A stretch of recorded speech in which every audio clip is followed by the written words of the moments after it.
Synthaholics, the Star Trek podcast.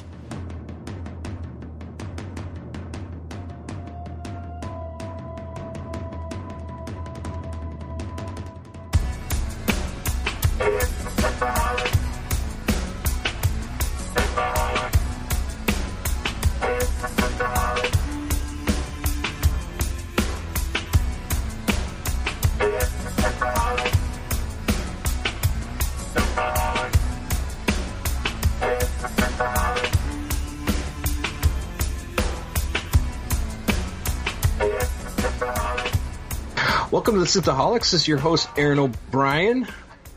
With me is the infamous and always here to chat about Star Trek, David Duncan. Yes, I love that my name is in infamy, even though I'm only an ensign. It means that it's infamous. It means that you're anti-famous. You're more than famous. Oh, that's good. Yeah. That's an upgrade, unlike the one Picard gets. Yes. Yeah, no, he got a downgrade. So Dave, we are talking again about Captain Picard and in the trying to get ready as our primer for the Picard series. And this one we've chose Tapestry to talk about because obviously this is a deep dive in just the Picard character himself. Yes, his mind, what's going on with him, how he may or may not view the afterlife. His heart. What his heart? His he heart. Has no heart. He's missing heart. But before we get into Tapestry, we also have some news we have to get into. We have very sad news this week. Yeah, we do have some sad news. So I'm sure if you are a Star Trek fan, you know that Aaron Eisenberg passed away very recently. And he played Nog in Deep Space Nine. Yeah, he was a very memorable character. I mean, maybe not on the main cast, but he's in there enough to make a huge impact on Star Trek and the fans. And Facebook's been blowing up with lots of things about Aaron Eisenberg, lots of pictures, lots of, him from Star Trek Las Vegas and different people's personal times meeting him. And I think on Star Trek Online they had like some kind of like memorial inside of Quark's bar for Aaron Eisenberg. So there's been lots of stuff happening and kind of remembrance of his life. Yeah, it's too bad. And sadly, he's also survived by two sons, so it's even worse. Yeah. So, and he's only 50. I mean, it's kind of crazy to think about that. I mean, I'm like 5 years behind him. Yeah, he was only 50, and he had lots of problems with kidneys. He had 2 kidney replacements in his life, and he was only born with 1 kidney, unfortunately. Good grief, yeah. So he was just dealt a short hand, and unfortunately, I guess it just happens, one of those things that, bad shit happens to good people, unfortunately, and sometimes there's nothing you can do about it. It sucks. Yeah. A lot of people talking about favorite Nog episodes. Mm-hmm. It's Only a Paper Moon is one of the more popular ones that keep coming up. Little Green Men, I love that one. Oh, Little Green Men. Yeah. Any other ones that you can think of that you like? I think the one they reference is the one where he goes into holodeck. That was a great episode with. That It's Only a Paper Moon. Mm-hmm. Yeah, I mean that those two are probably the most standout Nog episodes that are like great. Other ones, are just okay. Where, he and Jake are trying to hit on women, and he's teaching Jake how to be dicks to women. Yeah, right. Chew my food, spit it in my mouth. Teach them how to be birds. So gross. That's the birds and the bees conversation. Yeah, no, it's great though. I love it. He will be missed, and sadly, he's just such a memorable character and somebody who's obviously beloved in Star Trek world. And it's so weird because there's so many other actors that are much older than him and are still, very much alive and having, a wonderful life. But speaking of actors who are much older than him, Jack Donner has also passed away recently, and he was 90 years old. Yes, he's passed away September 21st. He played Sub-Commander Tal in the original series, and he also was a Vulcan priest that showed up in Enterprise the fourth season in episodes Home and Kir Shara. So, yeah, obviously another staple, and we felt it worth at least mentioning him. His episode on the original series was the Enterprise incident where they stole the cloaking device from the Romulans. Oh, you Spock, and you're seducing the ladies, the pretty Romulan ladies. I know, it's pretty crazy with your weird finger rubbing. Finger rubbings. Yeah. So Jack Donner, rest in peace, and rest in peace, Aaron Eisenberg. Rest in peace. Absolutely. We also have some other tidbits of news. The Picard show during the wrap. A photo was leaked or taken. I think it was an Instagram picture of the what do they call the little placards that tell say action and all that stuff. The clapboard. Clapboard. Thank you. Clapboard. It had all the signatures of all the next gen cast, and Michael Dorn's signature was on there, which led people to think like, hey, Worf is on is going to be on the Picard show, but. Apparently, that is not the case. He was only visiting during that last day of filming, and they were all hanging out. And he just was there, and he signed it just as because he was just hanging out with everyone during the filming. So. I mean, this could very well be the case, but Star Trek shows have a particular interesting history when it comes to lying to the fan base. Remember Khan being John Harrison? Or I'm sorry, it was only John Harrison in Star Trek in the Darkness. It was never going to be Khan. And then somehow it was Khan. So I'm not saying Michael Dorn's in it for sure, but I'm just going to wait and see.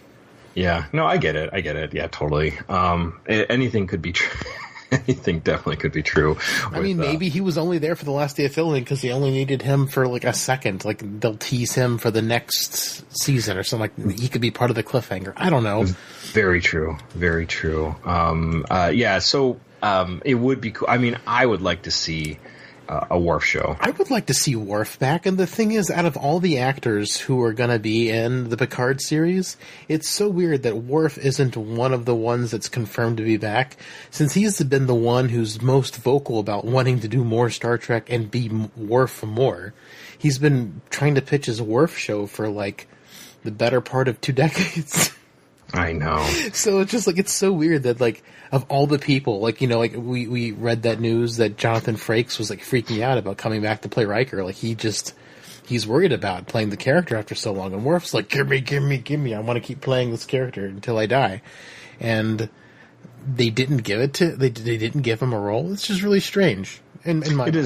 It is odd, but also that, they said that, we won't get a Geordie LaForge either. So, yeah, I mean, maybe we will in future season, in a future season, but we just don't know.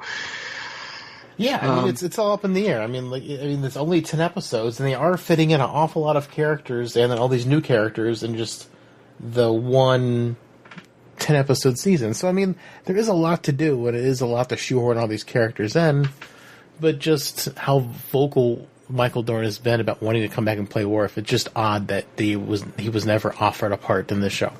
Yeah, and we do have quite a full cast too with this first season of Picard. I mean, there's quite a lot of people. Obviously, we don't know everybody who's like the big roles and how much screen time they have, but there's enough. Talking about cast members, also, there was an Instagram picture taken of one of the young actors. Who the Romulan martial artist that is going to be there in the Picard show, Elnor. He's basically like Legolas. He sounds like a dwarven name. Yeah. I really hope he's like Kato in the Pink Panther. I'm still hoping for that. Well, I believe it's the young actor who plays his younger version. His name's Ian Nunney, Nunney, I think. He was taking a picture, and he had like a fleece jacket, I believe, and on the jacket had the name, what he believes is the what a lot of people are speculating is the ship's name, and it was in the Picard show, and it's the La Sienna. So it may be that, but we don't know, of course. I'm Maybe sort of it's something surprised else. they didn't name it after his dead nephew. Well, yeah, but I think this is a ship that he pirates for some reason. I could be wrong about that. Hence renaming it to something else, so no one comes looking. You know, when people come looking for it, it's like, oh, that's not the ship. This is a different name ship. This is a different ship. You don't need to be looking for that. So anyways, interesting stuff. A lot of sad news, but also like little leaks, and I'm sure we'll be getting more information too soon from the New York Comic-Con. So, let's hope at least a little more tidbits. More tidbits, hopefully. I mean, they're supposed to have full panels for both Picard and Discovery, so that'll be exciting. And again, if any of you listeners who are actually going to these events, let us know if you get to sit in these panels. We would love to hear what goes on. Absolutely. Before we get into the rest of our episode, Tapestry, just want to remind everyone, you can find our show on Synthaholics.com. You can email us if you want to bring up any topics or bring up something maybe we missed or just something you want to tell us about our show at Synthaholics@yahoo.com. Please subscribe to our YouTube channel, youtube.com/Synthaholics. You can tweet at us at Synthaholics Duo, so give us a tweet, let us know you're listening. And then, in addition, if you have any funds that you would like to support the show, you can go to Patreon, patreon.com/Synthaholics, and give us a little boost to help us with the old podcasting business. Yes, sir. That would be much, much appreciated to keep the lights on, the show running, the website working, and all the things that you need to make a podcast available to anyone who wants to listen to it. Like shoes. Shoes, yes. Yeah, well, these shoes were made for podcasting, and that's just what they'll do. I guess you don't need shoes. You could wear flip-flops to podcasting, actually. You could be naked, actually, if you want. Henry Zebrowski is often naked, much to Ben Kissel's excitement. You might be talking to a naked Aaron right now. You just will never know. I mean, I could be naked too. You could be. Well, for all of you out there just envisioning this, two men naked talking to you over your headphones. Henry Zebrowski slaps. All right, well, let's get on to our main topic. This is Tapestry. This is Season 6, Episode 15, and first aired February 15th, 1993. We get the beginning is we're in sickbay, and Crusher's getting ready. Dr. Crusher's getting ready to get people who are wounded, and when they bring in the wounded, they beam them into sickbay.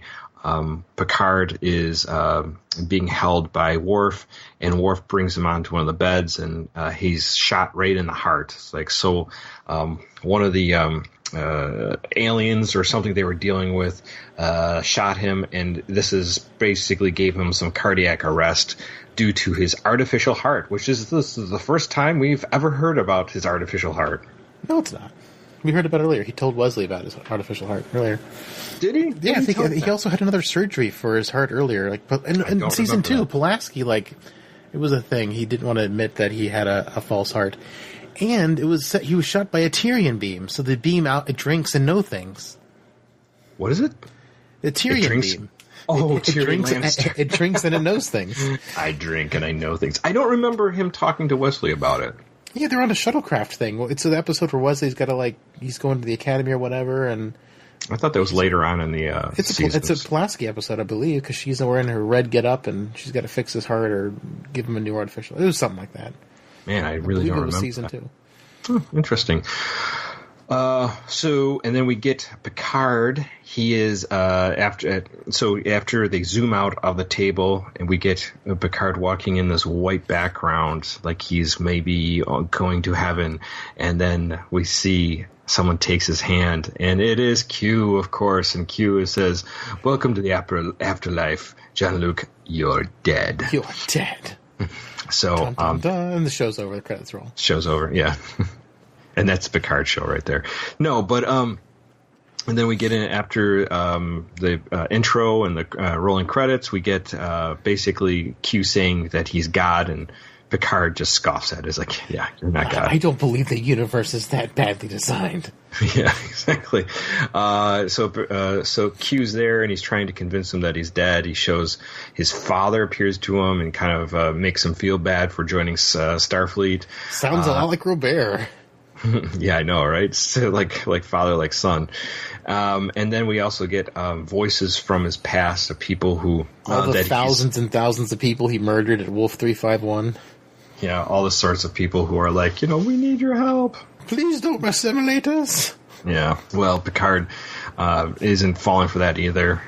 And so he gets to the point where Q says, if it wasn't for your artificial heart, you wouldn't be dead. And then Picard gets into the story of how he got the artificial heart when he fought some Nausicaans and he was stabbed through the heart. And why do Nausicaans bring knives to a fist fight? That doesn't make sense. You've just brought a knife to a fist fight. And then then he gets transported. So Q hears the story, and and Picard says, "There's a lot of things in my past I regret. I wish I would have done different." And no regrets. It's tattooed on his butt. Regrets. And then Q picks up on this and says, you got some regrets. Would you like to go back and do that differently? And he's like, of course. And then all of a sudden he's back when he was a young ensign being slapped by a young lady named Corlina, and because she found out that he's double dating. I don't know why he made a date with this old MILF. I mean, she must be really good in the sack to upset the really pretty young Starfleet officer. Officer? I need to get into your little panties, Ossifer. Yeah, he's just having fun, He's just seeing what he can do. So after he gets slapped, he's in a different place. He does have a thing for MILFs because in Star Trek Insurrection, he does go for the 400-year-old woman. Yeah, she's quite an attractive woman, though. She's definitely more attractive than this one. Yeah. His taste refines. Yeah, his taste refines, exactly. So he's on Starbase Earhart, and so the lady slaps him. And lots of insurrection references lately. and then when she walks out, you hear some clapping, and this is where he has Corey Zeller, one of his friends, Ensign Zeller, and Marta Batanates. I'm terrible at that name. Cocktease. Anyways, they're laughing and like, oh, you probably got another date. That's what it is. And then Q shows back up and basically saying, I set you back in this time so you can set things straight and see if that makes things any better. You've got 3 days to fix the past. And Picard kind of at first is like worried about the timeline, and Q says this will not affect any timeline. You're not that important. No one will die. Yeah, you're not that important. So Picard accepts Q's terms. He's going to play along, and he says, "Why did that lady slap you?" He says, "Oh, I was going to meet this other woman, Penny." And so Money Penny. Bond's been in that. Bond's been in that hole. Yes. To say that. So back into later. Strange women line in ponds, distributed in swords. Like a bad penny, she just keeps turning up. All right, well, at the bar, Picard is talking to Penny, but unfortunately things don't go so well. Picard calls her handsome. Yeah, you never call a woman handsome. I'm sorry. That might be an older term, like maybe from years ago, but that is not going to get you anywhere. Might get you wet, but not your dick.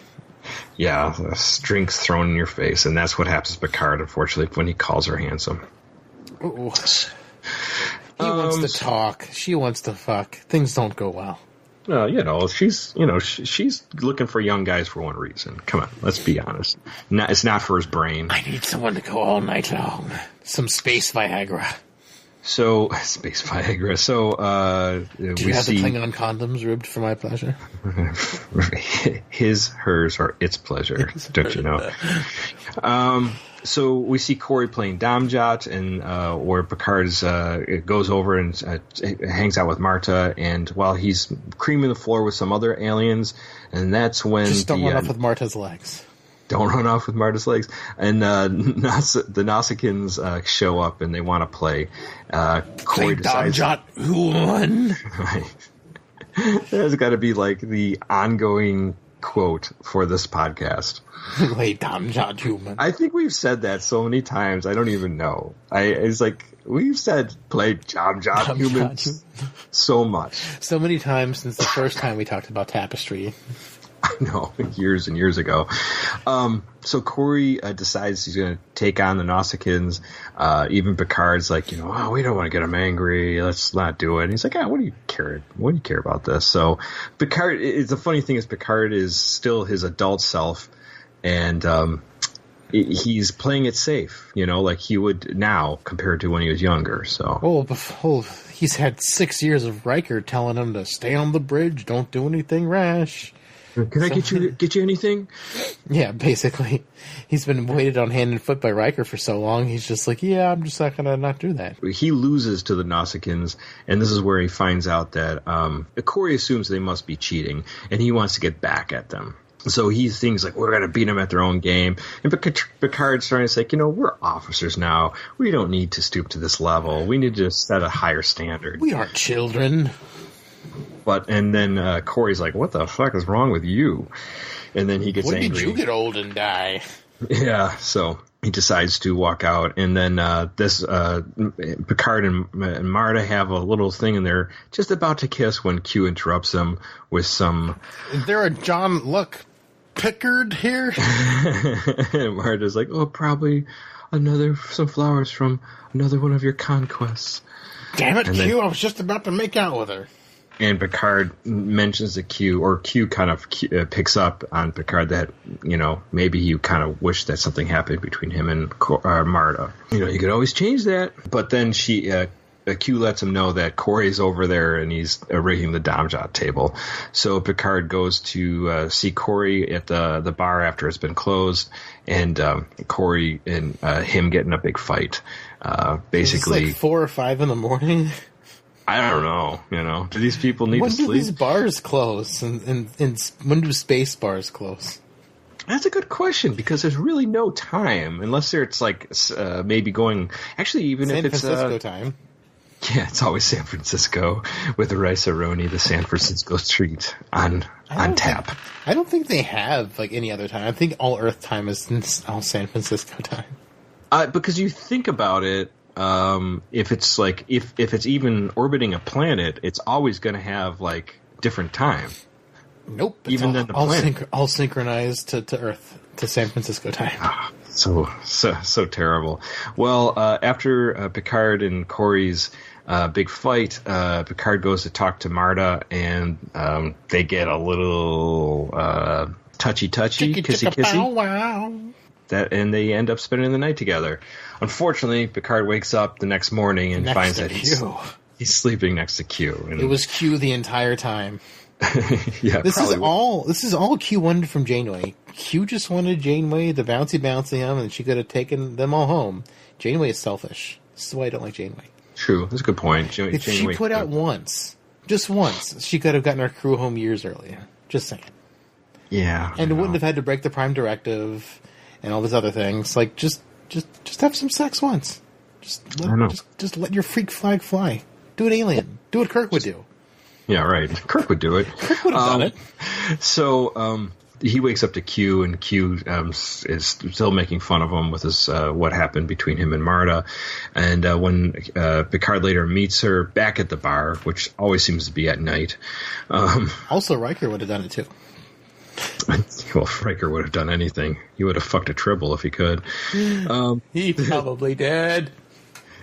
So the Corey and Marta and Picard are all there. And Time Riker did, because Tom Riker was very lonely for a very long time. Yeah, he was very, very, very lonely. The alien fleshlight.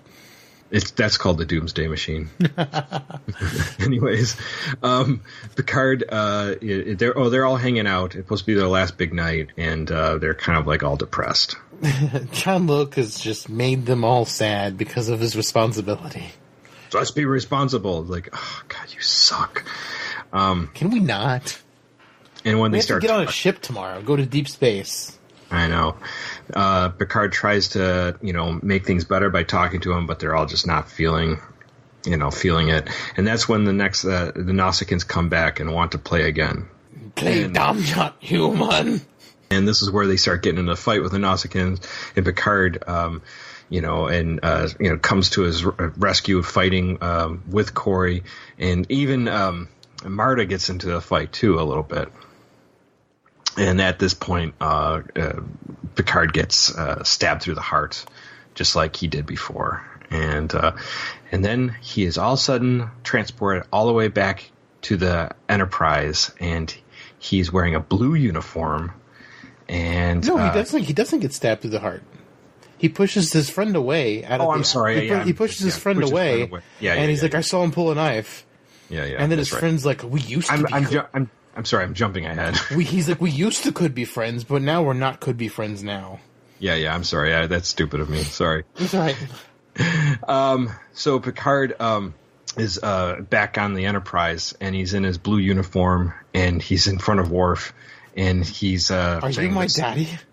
Yeah. Do you have any condoms? So he has one of his little working pads, and he's like, that's for Lieutenant Commander Forge, not for me. And he says, who's commanding this? And he says, Thomas Holloway.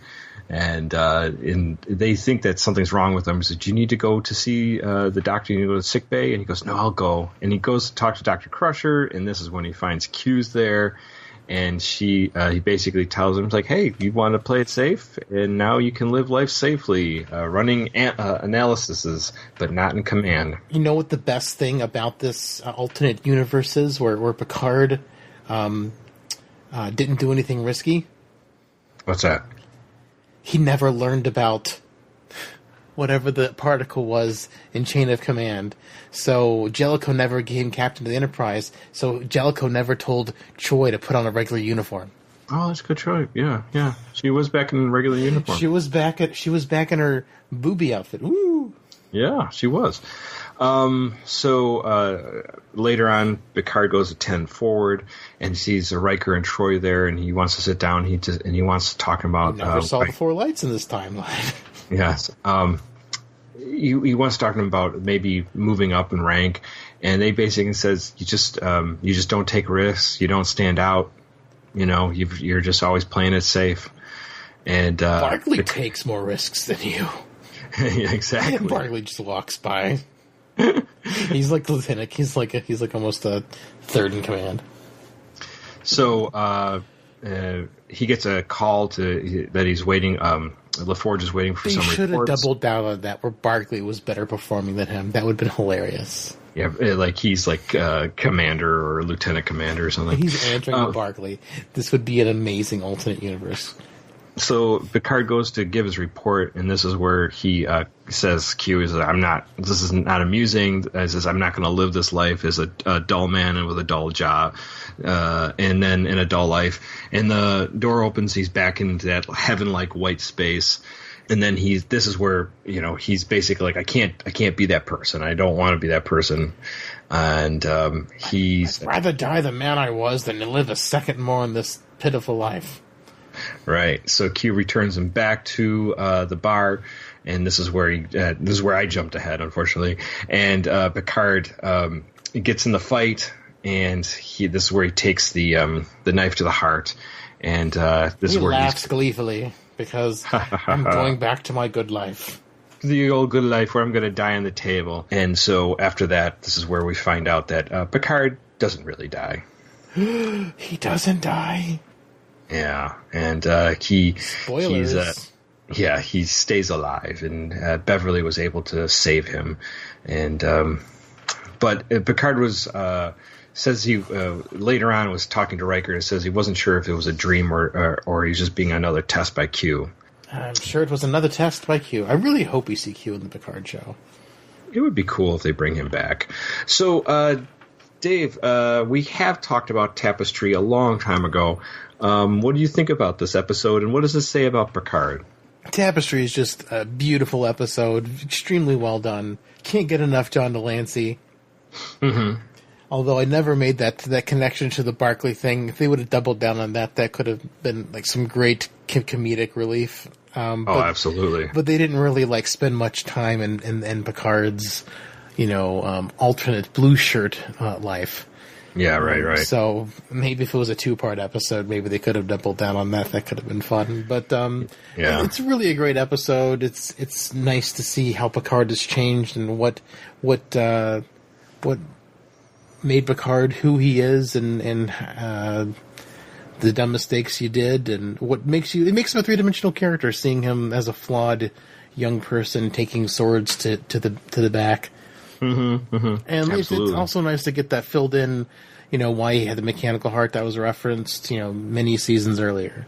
So it all comes together really, really nicely. And as an episode on its own, it stands up very well. It holds up over time. It's great television. It's great Star Trek. And if anyone hasn't seen this episode, they should definitely watch it. As far as how this is going to line up with Picard, we've seen we've seen him be assimilated, not assimilated. We've had to see him deal with his brother and mud wrestle. We've seen him, be tortured. Now we've seen him kind of die. And it's just, he's been through a lot. And will the Picard series continue this, like, we're going to keep fucking with him thing with Picard, or what is that? And we kind of have to wait and see. What about you, Aaron? Yeah, well, this is one of my all-time favorites episodes. You can go back and listen to it. We talk about it in episode 45. Yeah, it was great. Aaron had a very personal story. It's very personal. He told us last time, which we talked about this, which is really great.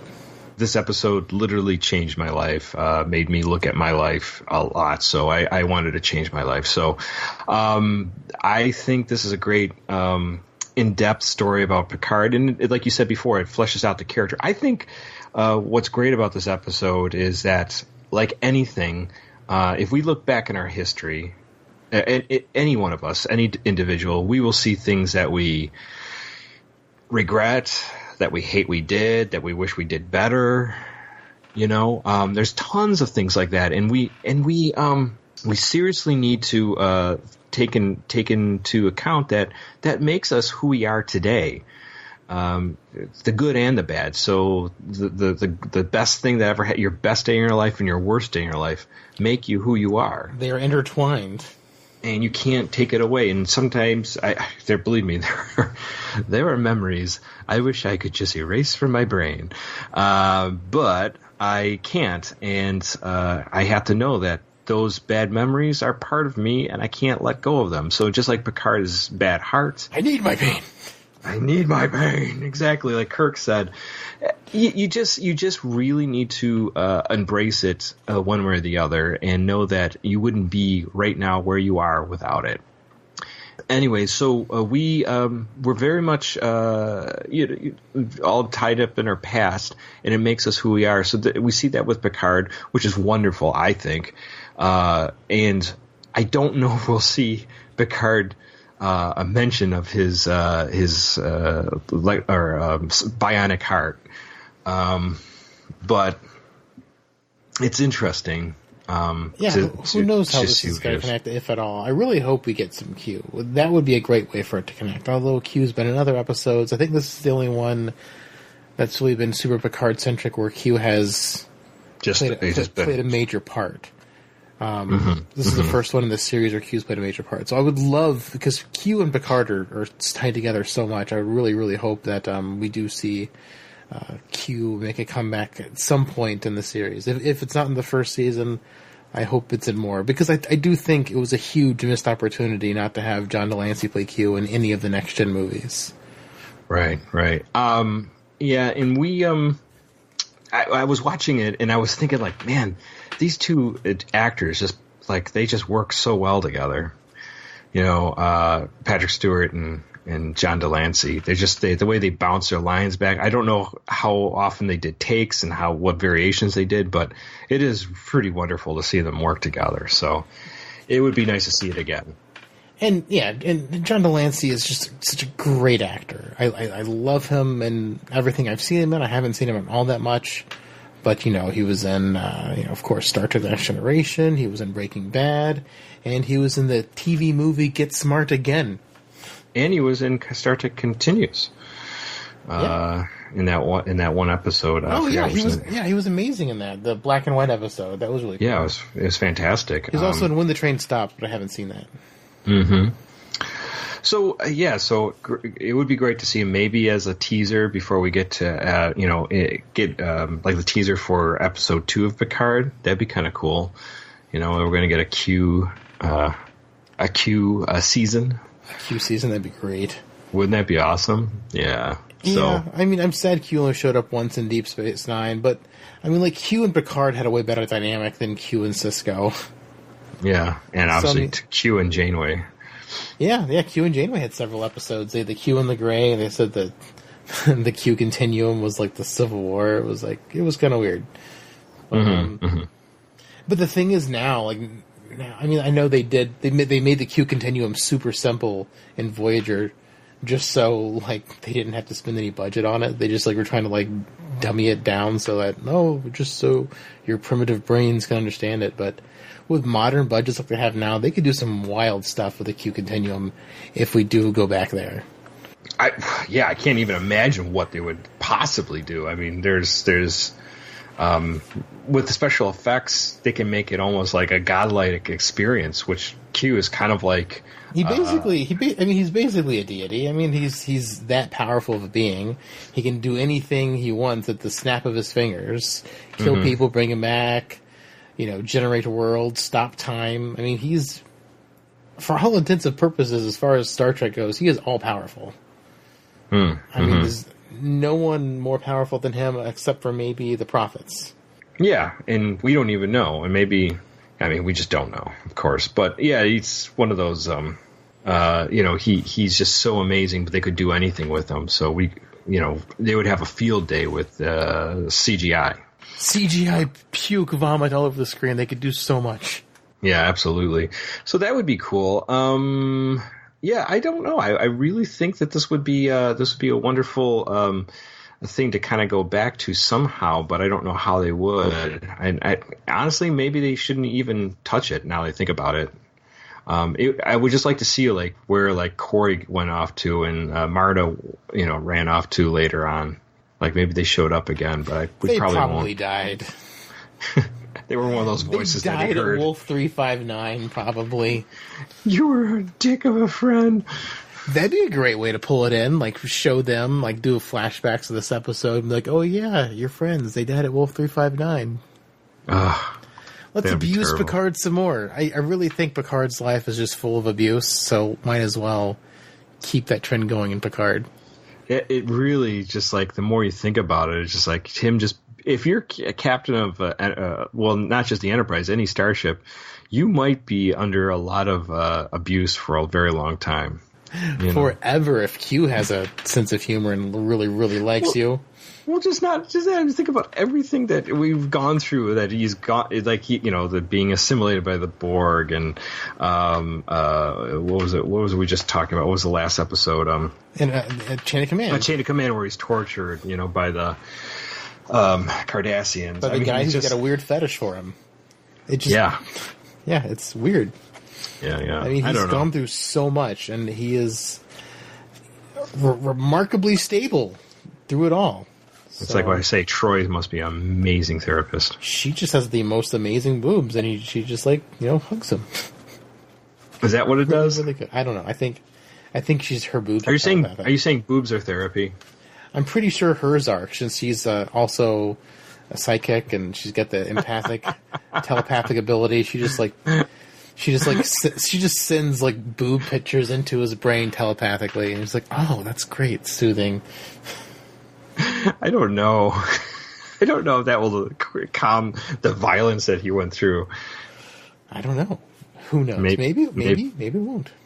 Yeah, maybe not. I don't know. I like that meme. Boobs make everything better. You get an argument, boobs. If you sad, boobs. That's true. Boobs do make everything better. I don't care. Yeah.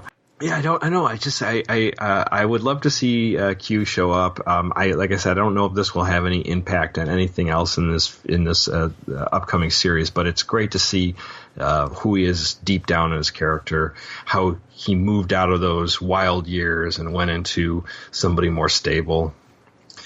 And then I wonder if he'll be Archie Bunker in the new show. I wonder, Edith. Oh, Archie. I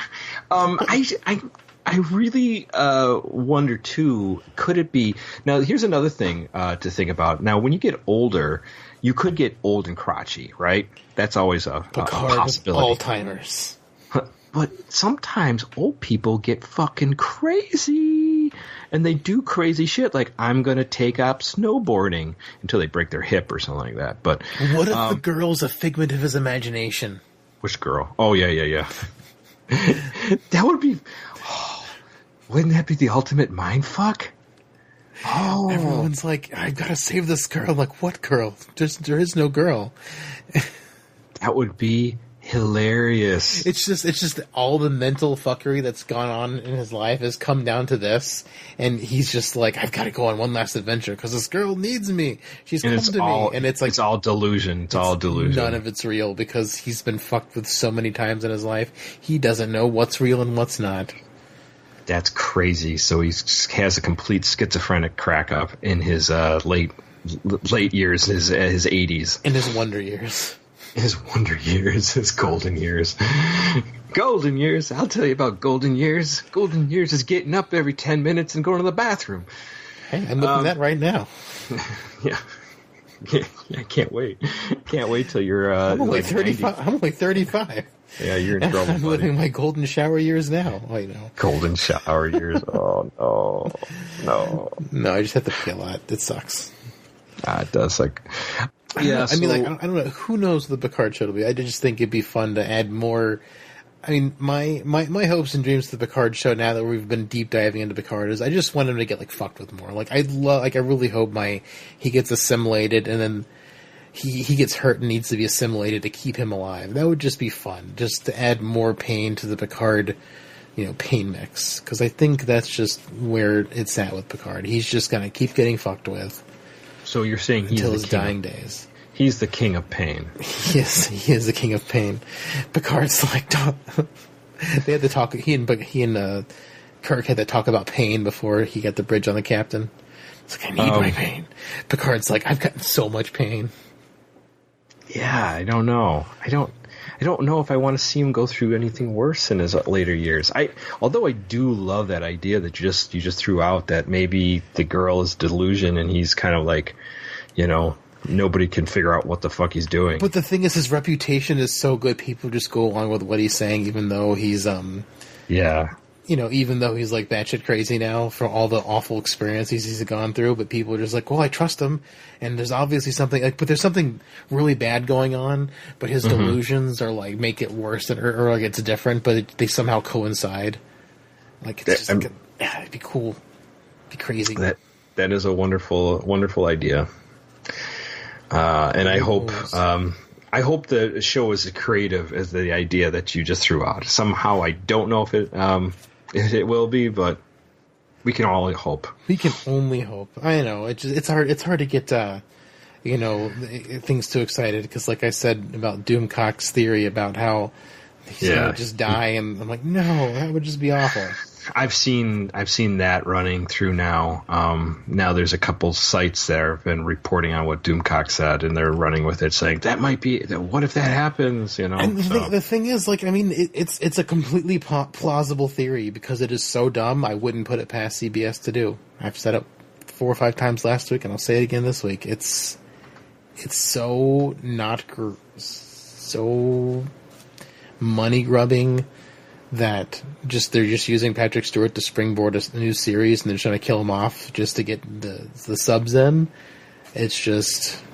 But my thing is, if they do that, okay, you have a cast that of relatively unknowns. I mean, unless they're going to throw Data or of 7 and 9 back in that crew, which as I don't permanent.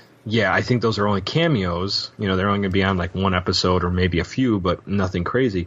So my thought is, these who's going to tune in after that if Picard dies? I don't know. I don't think people will. I mean, if they kill the title character, and this is what's making everyone excited for the show, is that the fact that he's if they kill him off, that's gonna be awful. But I mean, like I said last week, I would be sold if they did that, gave him an honorable death that's not stupid. Don't bother bringing him back, and then Seven becomes like the captain. That would be great, because I would love to see more of Seven. That would be great. That would be cool. Yeah. I don't know. There's so much that could happen. So we really don't know. But I know we pass the torch to Worf, and it becomes the Captain Worf show. Yeah, maybe. It's a backdoor pilot.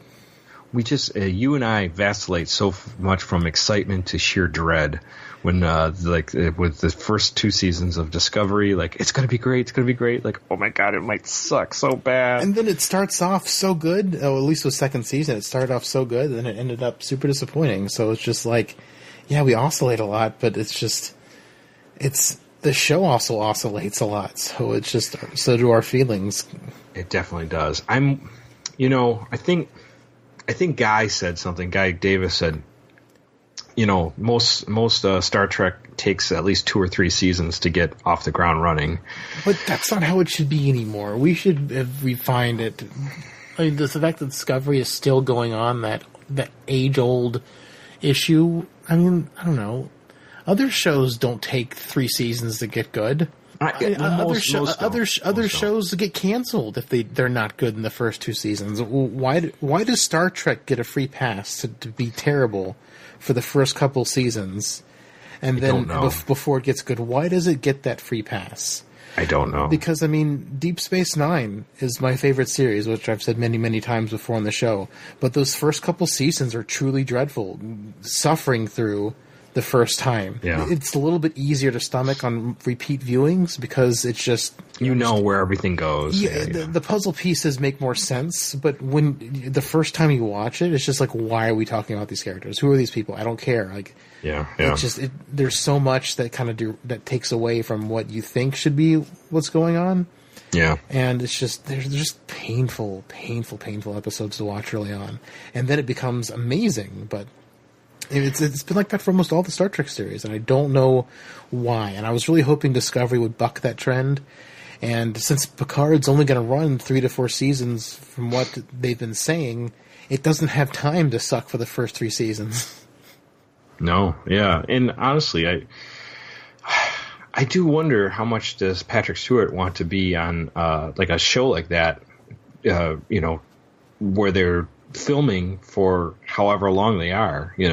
I think we've mentioned before, I mean, he's in his 80s.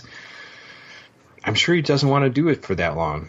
It's not like, it was in the old days when he was in his 40s and 50s doing Next Generation. Sure. I don't know. I can see, Guy made a good point that he's old and he's tired and he doesn't want to do it, but at the same time, it just seems really low for CBS just to attract him in for 1 season just to get people on board and then to kill him off, because that just seems like it's a money grab for CBS more than it's already been. Right. And that just seems sort of kind of shameful, just to put Patrick Stewart out there just to do that. Right. I agree. Yeah, absolutely. I don't know. I'm hoping they don't go that route. Maybe if they kill him after the 2nd season. And then we felt like we got like a good 20 stories or something with him. Maybe. Who knows? I don't know. We'll just have to see how it goes. I'm excited for it. I was never expecting 7 of 9 to be in it, and the fact that she's in it is a huge bonus for me, because she's one of my favorite characters on Voyager, so that was a big surprise. It was like a pipe dream that she would be on it. I was like, nah, they're not going to have her, and they did, so that's awesome. I just hope it's not only a cameo. I hope it's an important role. Oh, we'll see. And then, we got Data, which is great, and Riker and Troy are back. So those are all confirmed, of course. Maybe there is a Worf. So maybe so. We won't know. So anything else we want to talk about for Tapestry and for Picard? I don't think so. It's just everything's so much speculation, and there's not a whole lot of news. I mean, we got like the ship name and that Worf may or may not be in it, but that's not really tons to go on. It's just now mostly kind of reacting to other online speculation, which, you know, may or may not come true. So like Doomcock speculation, which I'm not saying he's my favorite person in the world, but I'm glad he came up with a rumor and not just fake news that he likes to put out. So rumor and speculation is interesting, and I'm all about discussing that. Right, and that's worth talking about. I'm not saying I agree with what that is, but I mean that is worth at least mentioning. For sure. So, anything for you? No, I think I like I said again, this is one of my favorite Next Gen episodes. I love this episode. I think it's just such a well put together show. You know. Yeah, I mean, great. It definitely makes you think about life, and you know, as bad as some things have been in like your past, like you are who you are now because of it, and like, you know, the people you've met, and you know, even though things may have sucked, it's just like you wouldn't have met those people if those sucky things didn't happen, you know, or you know, like, you know, meeting you or meeting Robbie or meeting Holly, like so many things could have like just gone wrong. Like if one of us didn't get a job at Yahoo, we wouldn't know who each other are. True, very true. Yeah, I mean, just the funny little threads, like what, you know, how we both got to the job, like the fact that I had Star Trek stickers on my desk, or those like those little, I had those things printed on my desk. If they didn't have those, and you didn't sit next to me in training, like we probably wouldn't have known each other like Star Trek. You know, it's just we may not have talked. We were on different teams. We worked different hours. Yeah, I mean, there's so many different things that could have prevented us from becoming friends, and just the littlest things, like the smallest little threads, could have changed our lives considerably. And it's staggering to think about. Yeah, it definitely is. Yeah, there's, yeah, you just move like one little like Lego block or one little tiny domino and out of the chain. Synthaholics doesn't exist.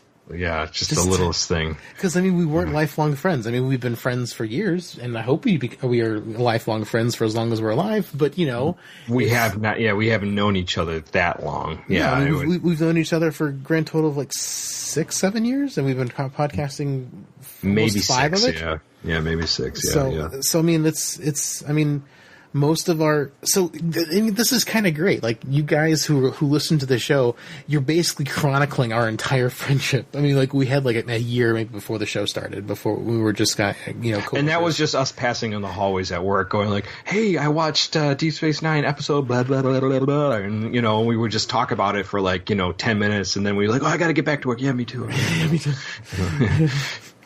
And then we also were around nobody who like understood us or what we were saying, and it was just like everyone like would try to avoid us because we were so into Star Trek. Everyone would be like, "Yeah, Star Trek. Yeah, I'm more of a Star Wars guy," and we were like, "Yeah, that's cool too, but Star Trek, right?" And they're like, but Star Trek. Like, no. And the thing is, it was like I worked in a room with nerds, and everyone was like, "Wow, you're the worst." As far as nerdy goes, yeah. I know. Yeah, it's just strange. So it's like, we found each other as like the other Trekkie in the building. It's sometimes hard to find a bunch that are into it as much as we are. Yeah, that's true. Very true. On the internet, there's tons of them, but in person, in Buffalo. Yeah, like sometimes I see somebody with like a Star Trek like bumper sticker or something. I go, right on, man. It's cool to see that once in a while. You don't see it too often. Like you'll see like the live long and prosper hand, thing, but you don't see it like too often. So yeah, and you see way more Star Wars, yeah, actually, and maybe more alien stuff too. Just like stuff like that. You see more of that than anything. Well, what's awesome is I posted that picture to the Synthaholics group of that sticker my fiance and her dad made for my car. Yeah. And I gave Aaron one too. So now there are 2 more Star Trek representing walking around. Actually, someone at a grocery store saw it and was like, "Hey, is that a good podcast?" And so walking back to the car, I'm like, "Yeah, I think it's pretty good." I'm part leave of the me alone. But it was just kind of cool. Someone like stopped and talked to me because of the sticker I had on my car. And I was like, "Yeah, it's a good podcast." I mean, I think it's so. I mean, I do the podcast, so I am kind of biased, but I do think we are some of the more entertaining Star Trek podcasts out there. We make good time, and we try to make it funny and enjoyable. Because Star Trek, as much as we love it, it can be dry. Oh, yeah. And we try to make Star Trek wet and fun for you. Jesus. Maybe that was the wrong metaphor. But you know what I'm saying. Very much so.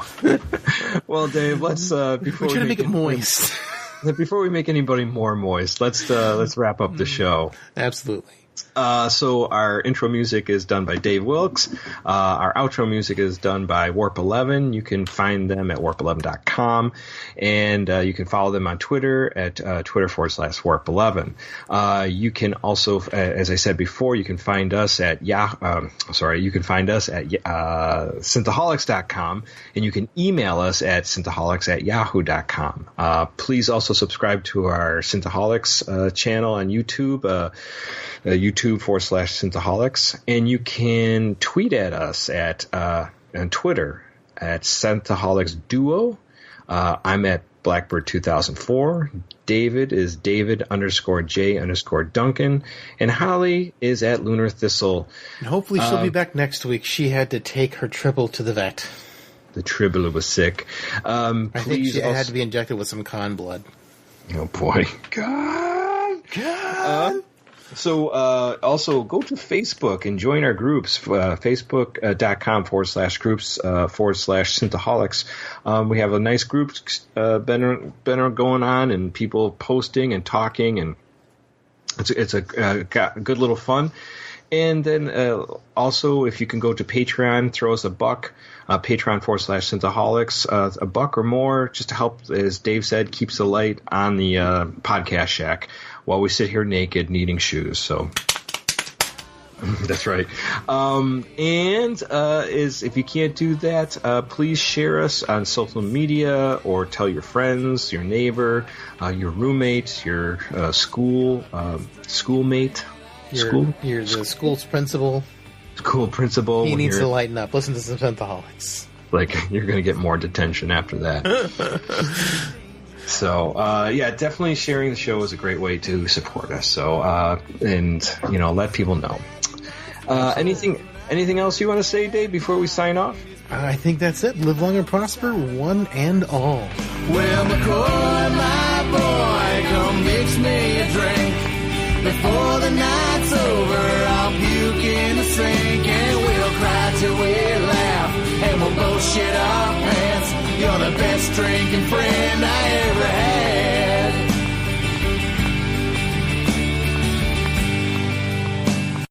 I can hear you. I can hear things. And things and stuffs. Things are making sounds. Yes.